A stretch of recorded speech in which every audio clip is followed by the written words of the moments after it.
소위 말하는 증명이 안 되던 혹은 설명이 안 되던 현상들을 풀어내는데 엄청난 실마리들이 됐는데요. 하나만 더 볼까요? 이게 이제 2차 세계 대전 때 독일의 나치가 수많은 유대인들을 상대로 얼마나 참혹한 짓을 했습니까?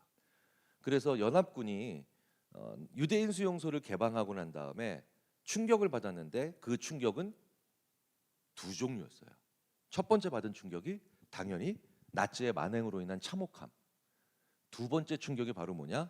그럼에도 불구하고 3년을 이 지옥에서 버텨낸 사람들이 나온다는 사실에. 실제로 아무리 그때 당시에 연합군이 본국인 미국이나 영국에 사람 대상으로 하는 실험하는 연구자들한테 이 수용소의 상황을 얘기해주고 여기서 과연 사람이 며칠 동안 어느 정도 버틸 수 있나요? 물어보면 대부분의 연구자들이 한 달 이상을 안 받거든요. 그런데 여기서 3년을 버텨낸, 더 놀라운 건 생존자의 연령대가 20대부터 60대까지 골고루 나오더라는 거죠. 그때 60대면 지금 80대로 봐야 되거든요. 그래서 이때부터 진정한 슈퍼휴먼 연구가 시작됐어요. 아, 사람 중에 모든 아무리 참혹한 순간에 들어가고 지옥에서도 살아나오는 생존하는 사람들이 있구나. 그런데 그들의 공통점을 찾으려고 당연히 했겠죠. 최근까지도 못 찾은 거예요. 근데 최근 들어서 아주 허망하고 심지어 간단하게 풀리죠. 이 간단한 질문을 할 생각을 못했던 거예요. 70년 동안 그 박사학위 받은 인간들이. 저도 얼마든지 그런 바보짓을 많이 합니다만 그게 바로 뭐냐? 이 질문을 안 했던 겁니다. 근데 이 질문하면 모든 게 다 해결돼요. 이 지옥 같은 수용소에서 3년 이상 버틴 저 지옥에서도 살아 돌아오는 이 진정한 슈퍼휴먼들의 이분들의 유일한 공통점이 수용소에 끌려 들어가기 전 5년 동안 행복했던 분들입니다. 자, 다시 한번 말씀을 드리지만 행복은 도구입니다. 시련과 고난을 이겨내는. 자, 그런데 이제 다시 한국으로 눈을 돌려서 우리가 사는 한국 사회 있잖아요. 우리가 사는 한국 사회는 고난과 시련이 다른 나라에 비해서 드물게 오는 편의 나라일까요? 자주 오는 편의 나라일까요? 뭘 고민을 하세요? 원탑으로 자주 오죠. 한국 사람이라는 존재 자체가 원래 고난과 시련을 서로에게 주는 존재입니다. 너 지금 조금 선 넘는 것 같은데? 아니요. 이건 모든 나라의 고통 요인은요, 그 나라의 역량 요인 혹은 강점 요인에 기인해요. 일본이 왜 한국한테 수명을 추월당했는지 아십니까? 사람의 수명을 가장 많이 단축시키는 게 사실 예전에는 스트레스라고 봤어요. 그런데 요즘 더 연구를 해보니까 스트레스보다 2배 사람을 먼저 죽게 만드는 가장 위험한 요인이 있죠. 그게 일본이 우리 한국한테 밀리는 거예요. 그게 바로 외로움이에요. 스트레스가 사람을 15년 먼저 세상 떠나게 합니다. 그런데 외로움은 30년 먼저 떠나게 해요. 그러니까 외로움이랑 스트레스랑 다른 건가요? 다르죠. 잘 생각해 보세요. 외로움은요, 만나고 싶은 사람을 못 만나는 고통이 외로움이죠. 스트레스는 뭐예요? 만나기 싫은 사람을 자꾸 만나 돌아버리는 고통이 스트레스죠. 확실히 이해를 하시네요. 네. 그러니까 일본이 전형적으로 외로운 사회고요. 한국이 전형적으로 괴로운 사회예요.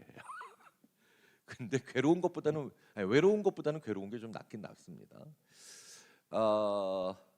그런데 이 한국은 그렇기 때문에 왜 괴로운 사회느냐? 사람들 자체가 기본적으로 주체성이 높고 주인공 의식이 강하기 때문이다라고 저희 심리학자들이 얘기를 합니다. 그럼 이제 모든 분들이 이렇게 얘기하세요. 주체성이 높다 아닌데? 나 주인공 의식 강하지 않아. 그러니까 우리 한국 사람들은 주인공 의식 강하다라고 하면 노래방 갔을 때 막 자기 혼자 마이크 붙잡는 그런 행동을 생각하세요. 그건 싸가지가 없는 거죠. 그거는 예의 범절이 없는 거고. 이걸 연구하는 친구들이 누구냐? 최근에 한국에 많이 들어와 있는 이스라엘에서 온 유대인 심리학자들입니다. 한국에 꽤 많이 와 있어요. 그래서 제가 물어봅니다. 야, 너희들은 도대체 왜 이렇게 한국에 와서 연구를 많이 해? 니네 가자지구 전쟁이나 걱정해 이것들아. 라고 하면 이스라엘 정부가 그렇게 연구비를 잘 준답니다. 그러니까 왜 잘 주는데? 라고 하면 이렇게 얘기해요. 전 세계에서 자기네들 유대인들이 들어가 살지 않는 나라가 딱 두 나라 있대요. 예, 그 중에 하나가 한국이랍니다. 나머지 하나가 북한이랍니다. 똑같은 인간들이네요. 네. 그래서 제가 물어보죠. 아니 일본도 있고 중국도 있잖아 라고 하면 다 보여줘요, 현황을. 이게 인터넷에 공개가 안 된 자료이라서 우리가 못 보는 거더라고요. 일본에 일본 국적 가지고 일본 국민으로 사는 유대인이 4,800명입니다. 일반 거주자가 55,000. 생각해봤더니 제가 일본 기업에서 강연을 하잖아요. 임원 30분 정도 임원 있으면 서너 분은 항상 유대인들이에요. 네, 맞아요. 네. 그들은 그냥 유대인 휴식일이나 안식일을 지킬 뿐 그냥 일본어를 더 모국어처럼 생각하는 사람들이죠. 중국 국적 가지고 중국 국민으로 사는 유대인 11,000명, 일반 거주자 13만. 그래서 제가 그래? 야 그럼 한국에 한국 국적 가지고 한국 국민으로 사는 유대인은 몇 명이야? 얘네들이 대답을 해도 이렇게 합니다. 너희들 1945년 해방 이래 한 명도 파악된 바가 없다. 주민등록번호 가지고 있는 유대인 지인 있다 손 들어보세요. 안 계시죠? 평택 때 주민등록번호 가지고 있는 유대인 학생 있다. 절대 그럴 리 없죠. 네. 유대인이 없어요. 네. 이 자리에 다 필요 없고 그냥 유대인 계시면 손 들어보세요. 네. 안 계시죠? 물론 유대인처럼 보이는 분들은 몇 분 계세요. 네네. 매부리 코, 네, 수검댕이 눈썹 뭐 이런 거. 네. 아프리카 탄자니아에도 있다는 유대인 커뮤니티가 왜 니네 한국에 존재하지 않냐는 거예요. 그래서 제가 그게 왜 그런 거야? 라고 하면 그 유대인 심리학자들이 얘기하는 겁니다. 이 지구상에서 자기네들 유대인들보다 유일하게 주체성과 주인공의식 점수가 높게 나오는 게 너희 한국인들이라. 우리가 들어가 살지 않는 거라고. 자 그러면 어느 분도 동의하지 않으시는데 주체성과 주인공의식이 높다라는 게 무슨 뜻인가? 행동 특징을 말씀을 드리면 대부분 동의하세요. 주체성이 높고 주인공의식이 강한 사람들은요. 첫째, 나 모르게 일이 진행되는 걸 용납하지 않으려고 합니다. 벌써 느낌 딱 오시죠? 네. 둘째, 내 뜻대로 일이 진행되지 않으면 판을 엎어버리려고 하는 경향이 강해요.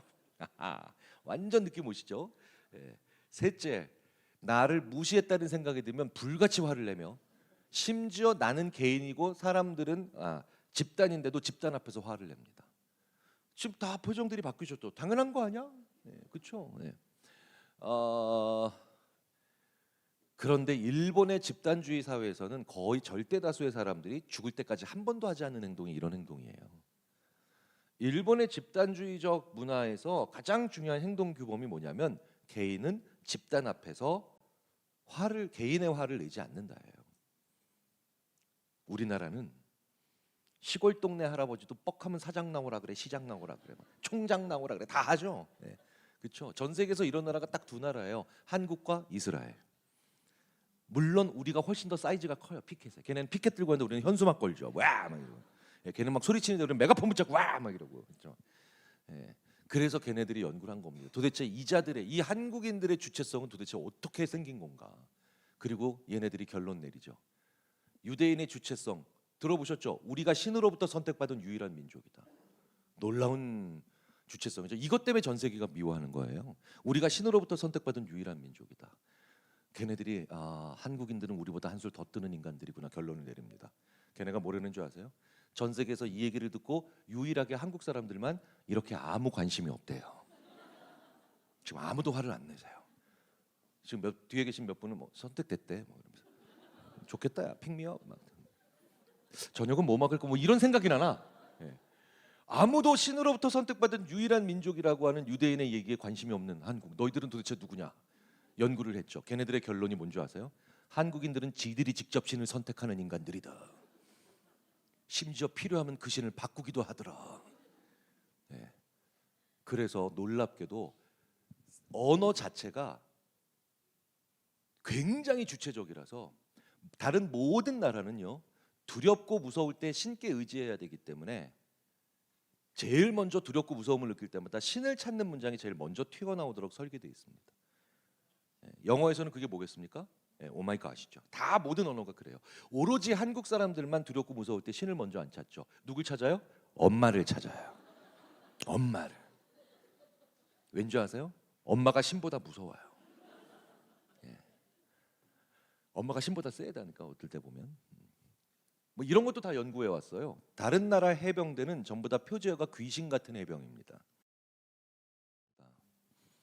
그래서 우리는 끊임없이 네 인생에 내가 주인공인지 아닌지를 물어보는 질문을 어렸을 때부터 하고 듣는 거예요. 이게 외국 같으면 아동을 학대하는 겁니다, 거의. 우리 끊임없이 아이한테 부모님이 이러죠. 엄마가 좋아, 아빠가 좋아. 그렇죠? 이거 외국 사람들은 진짜 애 학대하는 줄 알아요. 예. 외국에서는 엄마가 좋아, 아빠가 좋아. 이 얘기는 무슨 얘기예요? 우리 부부의 이혼이 임박했으니 네가 결정을 한 뜻이에요. 굉장히 무서운 얘기예요. 근데 이건 뭐예요? 네 인생에 나도 주인공이고 싶다는 강렬한 메시지를 담고 있는 거죠. 네. 이런 문화에서 우리는 자라서 서로가 충돌이 잦은 겁니다. 굉장한 에너지를 가지고 있으면서. 그래서 이렇게 주인공 의식과 주체성이 높은 문화일수록 순위를 매기잖아요. 정확하게 일치하는 순위가 옆에서 나와요. 그게 바로 그 문화의 욕설과 막말 지수입니다. 욕의 어휘 수가 정확하게 일치해요. 대부분의 언어가 욕의 어휘수가 그러니까 욕의 숫자가 한 30개 정도 됩니다. 유대어가 무려 140개의 욕이 있고요. 현재 우리의 자랑스러운 한국어 680종의 욕이 확인되고 있는 전 세계 욕의 총본산이에요. 미국 듀크 대학의 마이클 토마셀러라고 하는 세계적인 언어학자가 한 분 계신데 그 선생님의 선생님이 놈 촘스키예요. MIT에. 굉장한 석학인데 어느 날 갑자기 외국 학회를 갔는데 그 양반이 저한테 쓱 오시더니 야, 석학이 제 옆에 앉아가지고 말을 걸어서 제가 확실히 세계적인 석학들은 될성 부른 나무를 떡잎부터 알아보나? 제가 그 학회에 참가한 유일한 한국 사람이었기 때문에 저한테 온 건데 자기는 태어나서 이렇게 어메이징한 욕을 처음 들어봤대요. 난 이런 걸 욕으로 사용한다는 것 자체가 너무 놀랍대요. 그래서 뭔데요? 근데 그분은 한국어를 못 하잖아요. 그러니까 한국어로 된 욕을 해석받은 걸 자기가 이해한 거잖아요. 그걸 다시 영어로 써주니까 제가 다시 해석하잖아요. 막 쓰더라고요. 이런 욕을 니네 한국이기 때문에 봤더니 먹물을 쪽 뽑아버린다고. 동공의 수정체를 흡입한다는 발상이 욕으로 나오는 걸 처음 봤대요, 자기는. 네. 할리우드 SF 영화에서나 이거 가능한 장면 아니냐고. 그랬더니 네덜란드 심리학자 하나가 그분도 유명한 분인데 쓰고 오더니 자기는 더 엄청난 욕도 들어봤대요. 한국에서. 뭔데요? 그랬더니 45억 년 지구 역사상 물리적으로 일어날 수 없는 일도 일어나게 만드는 욕이래요. 이건 또 뭔 소리야? 또 영어로 쓰잖아요, 그 사람이. 딱 써서 해석해 보니까 똥물에 튀겨버린다고. 물을 튀긴다는 발상. 그래서 이런 언어일수록 욕이 많은 겁니다. 그래서 일본은 욕이 없죠. 일본 욕 아는 거 하나 있으시죠? 그거 하나예요. 실제로 제가 그래서 어이가 없어서 야 스머프들도 욕이 5개는 되겠다 이것들아. 어떻게 욕이 한 개야? 진짜로 하나래요. 그런데 제 앞에서 실제로 작년에 일본 게이오 대학 앞에서 제가 욕이 어떻게 한 개야 말이 돼 막 이러고 있는데 약간 야쿠자 정도는 아니지만 껄렁하게 생긴 제 또래 중년 남성 둘이서 말싸움을 하더라고요. 처음에 봤을 때는 지들은 친구였어요. 보니까 그러니까 친구였는데 친구들끼리 술 먹다도 말싸움 하잖아요. 한쪽이 너 나와 이런 식으로 밖으로 불러내는데 딱 나오더니 진짜 자기 친구한테 이러더라니까요. 빠가 너무 어이가 없는데 다음 따라 나온 애가 너니 딱 그러더니 빠가 그러니까 얘가 빠가를 3번 하니까 얘는 빠가를 4번을 하더라고. 우리나라는 초등학교 2학년만 돼도 같은 욕을 2번 반복하면 자존심에 스크래치가 납니다. 그 일본 사람들은 굉장히 좀 예의 바른 사람처럼 보일 수도 있겠죠. 그런데 그 일본 심리학자 타카하시가 저한테 그러더라고요. 한국은 높은 주체성으로 욕을 합니다. 우리는 저주하문이다. 한국이 강렬한 주인공 의식으로 막말하고 욕설하고 갑질하는 문화라면 일본은 이 지구상에서 가장 재미있는 저주의 문화예요. 우리나라에는 한 개의 업체도 존재하고 있지 않죠. 당연하죠. 왜? 만들어봤자 이 회사가 매출이 나올 가능성은 제로입니다. 그런데 일본에는 등록 업체만 280개고요. 미등록 업체까지 합하면 거의 800개가 넘는 업체가 활동하고 있는 일본만의 거대 산업 저주 대행업이라는 게 있어요. 얘네는 그것도 대행해요. 예. 나중에 일본 분들이랑 교류할 때 한번 쭉 보세요. 그분들 스마트폰에 직장인들은 아니 누구나 다 저주 앱이 서너 개씩은 깔려 있습니다. 예, 신입사원의 스마트폰에는 부장님 저주 앱이 있고요. 부장님 스마트폰에는 그 신입사원 저주 앱이 있으며 양쪽 모두에는 사장님 저주 앱이 있습니다. 시어머니 저주 앱, 며느리 저주 앱 다 봤어요. 제가 제일 신기했던 게 짝꿍 저주 앱. 짝을 저주해요. 여기는. 네. 우리는 막 싸우고 욕하는데. 그래서 말씀드렸잖아요. 걔는 그래서 외롭고 우린 괴로운 사회인 겁니다. 그래서 걔네는 좋은 일도 안 일어나고 나쁜 일도 안 일어나는 사회. 우리는 좋은 일도 많이 일어나고 괴로움도 많이 일어나는 사회. 고난과 시련이 그래서 자주 일어나는 거예요. 근데 말씀드렸죠. 이렇게 고난과 시련이 전 세계에서 가장 빈도가 높은 게 한국 문화인데 그 고난과 시련을 이겨내는 도구가 행복이잖아요. 그래서 행복에 대한 두 번째 명제는 정확하게 이렇게 이해하시면 됩니다. 행복은 크기보다 빈도가 훨씬 더 중요합니다. 이게 한국처럼 정확하게 들어맞는 나라도 많지 않다는 겁니다. 1년에 100점짜리 행복 한 번 경험하는 분보다 10점짜리 행복 10번 경험하는 분이 훨씬 더 잘 버티실 거라는 거예요. 근데 꼭 이러면 이렇게 질문하는 분들이 계세요. 0.1점짜리 행복 1000번은 어떠냐? 이런 분들을 저희가 전문 심리학 용어로 성격이 모난 분들이다. 근데 어쨌든 하실 수 있는 질문이죠. 10점짜리 행복을 저희들이 이렇게 에피소드적으로 정의 내리고 예로 보여드립니다. 우리 학생분들은 가끔 공부 다 때려치고 싶으실 때도 있고 우리 교수님들께서도 하던 일 다 그만두고 싶으실 정도도 있고 우리 직장 다니시는 분들이나 전업주부들이시면 회사 그만 사표 내고 싶을 때도 있고 전업주부들이시라면 뭐 가정이고 가족이고 다 던져버리고 다 그만두고 싶을 정도로 우리 모두는 살아가면서 가끔 무기력해지고 우라통이 터져서 하던 걸 다 그만두고 싶을 정도로 자포자기하는 날들이 있죠. 그런데 그런 날 별로 안 비싼 음식이지만 내 주위의 소중한 친구, 사랑하는 가족 누군가와 함께 같이 그 별로 안 비싼 음식이라도 먹으면서 수다도 좀 떨면서 넋두리도 하면서 투덜도 대다가 많이는 아니고 살짝 마음이 풀려서 고힘으로 내가 하던 일로 꾸역꾸역 돌아가셨던 경험들이 있으실 겁니다. 다 있죠. 네. 그게 전형적인 10점짜리 행복의 도구적 에피소드입니다. 내가 하던 일을 다 내팽개치고 던져버리고 싶을 정도로 혹은 그만두고 싶을 정도로 우라가 치밀거나 아니면 무기력해졌을 때 별로 안 비싼 음식이지만 누군가와 함께 먹으면서 떠들고 얘기하다가 살짝 풀려 내가 하던 일로 꾸역꾸역 돌아가는 이런 경험. 이게 전형적인 10점짜리 행복이라는 거예요. 교수님, 회피적인 성격을 극복하기 위해서 어떤 생각과 마음을 가져야 할까요? 다투는 상황이나 너무 두려운 일이 있을 때 직면하지 못하고 미루거나 피해버려요. 겁이 많은 자신에게 너무 답답합니다. 교수님, 네, 답변 혹시? 사실 회피적인 성격이 제일 장수하는데 사실 이거는 그러니까 회피를 언제나 그러니까 늘 기꺼이 하시라는 뜻은 아닌데요. 왜 그 저기 겁 많은 분이 오래 살고 엄살심한 분은 오래 산다 뭐 이런 얘기들을 하잖아요. 사실 그래서 굉장히 안전하게 잘 사시는 분들이긴 한데 그래도 이게 너무 좀 아쉽고 그다음에 싫다라고 하시면 저희들이 이제 많이 하는 얘기가 그 얘기죠. 인지심리학자들이 소위 말하는 이게 이제 윈스턴 처칠이 했던 얘기라고 되어 있지만 많은 심리학자들이 추적해 보면 그 전부터 있었던 얘기인데 공포는 반응이고 용기는 결정이다. 그러니까 반응과 결정을 구분하시라 이런 얘기를 많이 하거든요. 그러니까 무슨 얘기냐면 겁이 나는 거, 무서운 거는요 반응이라서 당연한 겁니다. 그래서 겁 없는 인간들이 제일 먼저 죽죠. 그게 사이코패스예요. 사이코패스는 아예 뇌에서 편도체라고 하는 것을 거의 안 가지고 태어나서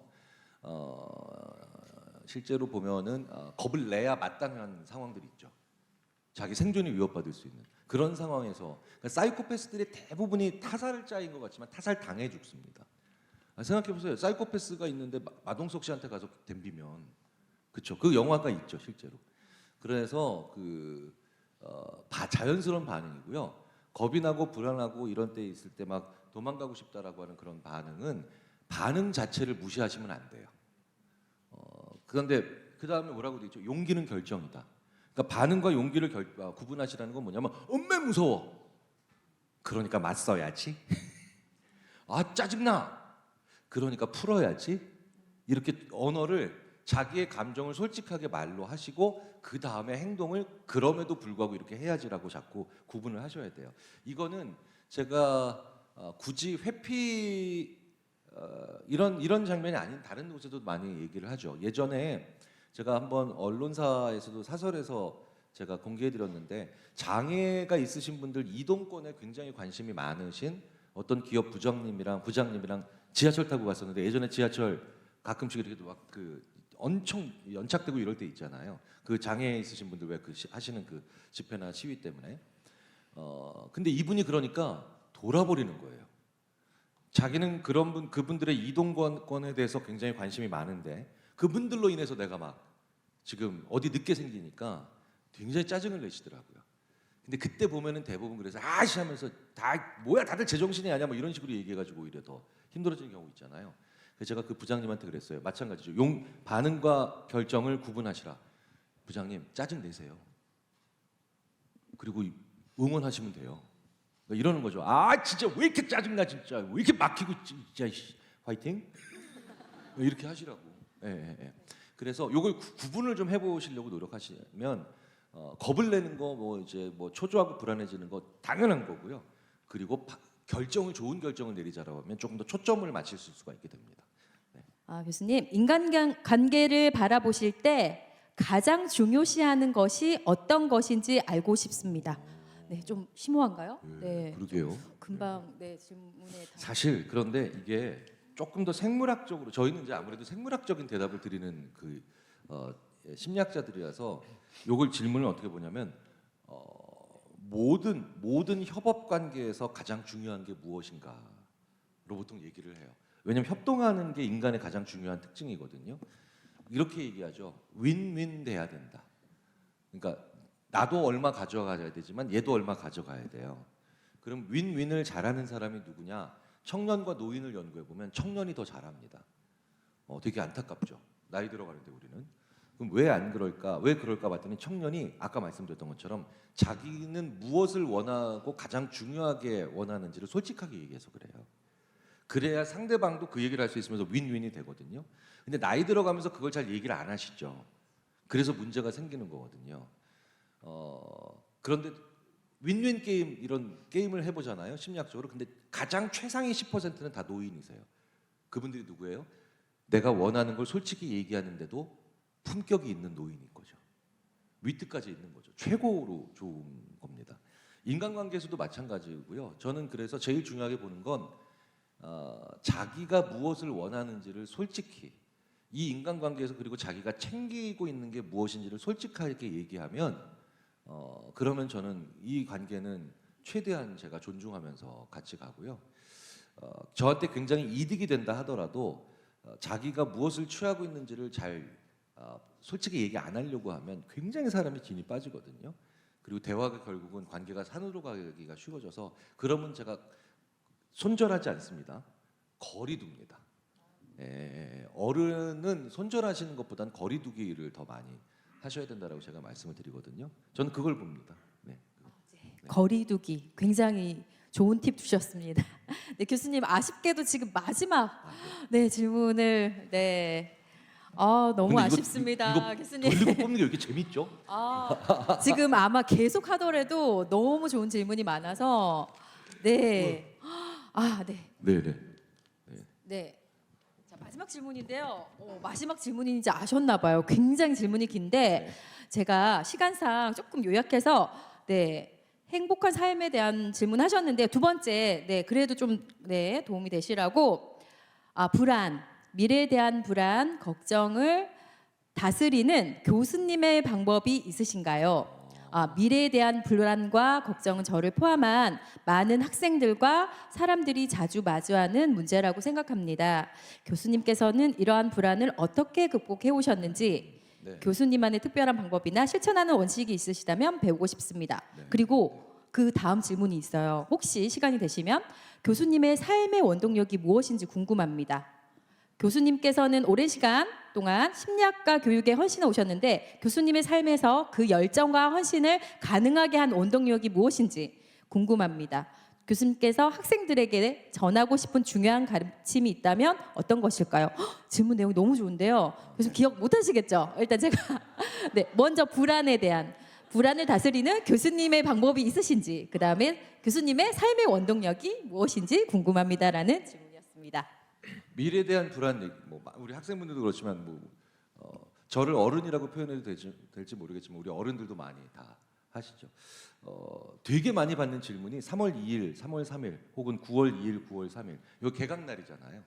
네, 제 수업을 듣고 제 수업이 아니라 제 전공 대학원생들, 신입생 석사 1학기 학생들이 3월 2일, 3일 혹은 9월 2일, 4일, 3일 이렇게 첫 면담을 하게 되면 그 친구들이 항상 저한테 얘기를 하죠. 고민 있거나 좀 궁금한 거 있으면 얘기해봐. 그러면 다 미래에 대한 불안을 얘기합니다. 교수님, 제가 이 전공을 2년 혹은 2년 반 동안 해서 석사학위를 받고 졸업을 하면 제가 원하고 소망하는 그런 커리어를 쌓을 수 있을까요? 혹은 제가 원하는 직장에 취업할 수 있을까요? 저는 그게 제일 불안해요. 요새 잠이 안 와요. 그것 때문에요. 그럼 제가 이렇게 얘기합니다. 네가 지금 걱정해야 되는 건 다음 주 발표야, 이 자식아. 다음 달에 임마 저기 중간고사지 자식아. 근데 이게 왜 더 큰 미래가 자꾸 불안해지냐면 다음 주에 발표가 있다는 사실을 잠시 까먹어서 그렇고요. 다음 달에 있는 과제 생각을 안 했기 때문에 그렇거든요. 근데 사실 우리는 그 다음 주에 그것 때문에 고통스러워하고 그저 그 다음 달에 그 과제 때문에 괴로워하잖아요. 목표만 있고 계획이 없어서 그래요. 예, 뭐냐면 목표는 뭡니까? 내가 원하는 곳에 취업한다 뭐 이런 거겠잖아요. 근데 계획은 뭡니까? 그 목표를 이루기 위해서 징검다리식으로 한 20개 정도 되는 세분화된 단계죠. 대부분의 사람들이 보면 불안에 들어가 있는 사람들이 바로 보면 내일 할 거, 다음 주에 할 거 이런 거에 대한 리스트가 없어요. 목표만 있어요. 졸업을 잘 해야 된다는, 이 일을 해내야 된다는, 혹은 저기까지 가야 된다라고 하는. 그래서 목표가 생기자마자 20개, 최소 10개, 더 좋다면 30개 정도의 계획을 만들어 보세요. 쪼개 보시면 그러면 바로 다음 날, 다음 주 해야 될 것들이 생기거든요. 그럼 그게 당연히 내 목표를 달성하기 위한, 내 꿈을 이루기 위한 그런 거잖아요. 꿈 얘기도 나와서 같이 말씀드리겠습니다. 꿈, 목표, 계획 다 다릅니다. 목표는 내가 원하는 가시적인 도달 지점이 있는 거고요. 꿈은 게다가 더 필요한 게 뭐냐면 아예 이룰 수 없을 정도로 큰 거예요. 그러니까 꿈이 있는 사람은 되게 창조적인데 목표가 있는 사람은 갈 지점이 분명하죠. 계획이 있는 사람은 그걸 근면성실하게 할 수 있어요. 꿈, 목표, 계획 다 달라요. 기능이. 목표만 있고 계획도 있는데 꿈이 없잖아요. 그러면 거기 다음에 가서 이 길을 잃어요. 제가 이런 얘기 많이 합니다. 임원분들한테 꿈이 뭡니까? 라고 했을 때 사장이요. 어떻게 사장 되는 게 꿈이에요? 사장 돼서 뭐 하고 싶은지가 꿈이지. 꿈이 뭐니? 라고 했을 때 저는 교사가 되는 게 꿈입니다. 어떻게 교사가 꿈이야? 교사 돼서 뭐 하고 싶은지가 꿈이지. 예. 그러니까 교사가 되는 건 목표. 그 안에 계획, 세부적인. 그리고 교사가 되고 난 다음에 내가 이루고 싶은 정말 큰, 그래서 대부분 허황되다는 얘기를 들을 수 있을 정도로 큰 꿈, 이 세 가지가 다 있어야 돼요. 저의 꿈은 뭐냐? 세계 정복. 전 지금도 세계 정복이에요. 무력이 아닌, 왜 무력을 사용해요? 제가 초등학교 때 제 아이가 아빠의 꿈이 뭔지를 조사해오라 그랬을 때 세계 정복이라고 적어 보냈다가 그 선생님이 저를 부르시더라고요. 네, 아빠가 정신감정 받아야 되는 거 아닌가 싶기도 하고. 네. 자, 그 다음에 질문이 까먹은 거 맞네요. 네, 불안에 대한 거 답변해 주셨고요. 여러분 다음 주부터 3주간 또 시험 기간이죠. 여러분들 목표와 계획을 죄송합니다. 실행하시는 죄송합니다. 우리 학생분들 되시기 바라고요. 삶의 원동력 교수님이 심리학과 교육에 헌신해 오셨는데 학생들에게 전하고 싶은 중요한 가르침이 있다면 또 그런 부분에 대해서 질문을 주셨네요. 네. 일단은 이번 주의 삶의 원동력은 내일 저녁 7시에 최태성이랑 먹을 교대 곱창이랑 막창이고요. 네. 다음 주의 원동력은 그 홍대 건축가 유현준 교수님이랑 같이 볼 뮤지컬이 하나 있어요. 고등학교 1년 선배입니다. 그 형이 선배예요. 제가 후배라고요. 유현준 교수가 선배 이 형도 안 늙어 진짜. 그러니까 저도 전형적인 10점짜리 행복들을 박아 넣어요. 예, 박아 넣어요. 그리고 오늘은 이제 평택 보면서 그 중간에 저희 수원에 그 비빔국수 집 하나 있거든요. 그런 걸 그러니까 이게 나이 먹어가면서 늘어야 되는 마땅한 기술 중에 하나가 동력 안 떨어지게 중간 중간에 10점 안 되더라도 5점짜리라도 이렇게 잘 넣는. 요즘은 이게 맞아 떨어지기 시작합니다. 요때쯤 되면 한 번 먹어줘야 돼. 요때쯤 되면 한 번쯤 넣어줘야 돼. 요때쯤 한 번 이렇게 털어줘야 돼. 요런 것도 있는데 요런 게 잘 맞아요. 두 번째로 삶의 원동력은 뭐냐? 나도 잘 되고 상대방도 잘 되는 걸 알아가기 시작할 때 이게 참 힘이 됩니다. 제가 성직자는 아니기 때문에 걔만 잘 되고 저만 잘 안 되면 짜증 나거든요.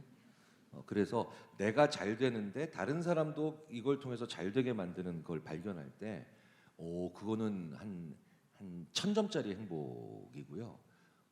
이 정도는 굉장히 길게 사람을 가게 만드는 장거리 여행 티켓이 됩니다. 저한테는 그 두 가지예요. 두 가지 방법을 많이 써요. 네, 교수님의 삶의 원동력 여러분 잘 들으셨죠? 네, 아쉽지만 좋은 질문 해주셨던 다른 분들께도 너무 감사드리고요. 그러면은 교수님과의 Q&A 시간은 이것으로 마치겠습니다. 네, 감사합니다. 교수님 고생하셨습니다. 감사합니다. 감사합니다.